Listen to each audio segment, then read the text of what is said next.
Mislim, šola, ne, je pomembna, pa ni pomembna pač zato, da delamo, kar bomo na koncu počeli v življenju in s čimer se bomo preživljali. Je pa nek dober temelj, neka osnova, na kateri gradimo, ker nam da neke veščine, da nam neka znanja in tudi če ne bomo mi konkretno tega poklica naprej upravljali, še vedno pa dobimo pač neko strukturo,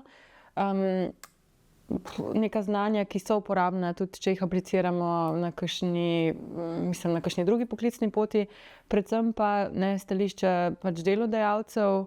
tudi s tem, da mi zaključimo neko šolo, neki izobraževalni proces, s tem, tudi če ni točno to, kar, ne vem, oni iščejo, ali pa ni to, šola, fakulteta, s katero pač upravljaš poklic pri njih konkretno, dobijo pač to potrditev, da znamo stvari speljati do konca. In z neko diplomo, z neko maturo, z pač poklicno maturo, kakorkoli,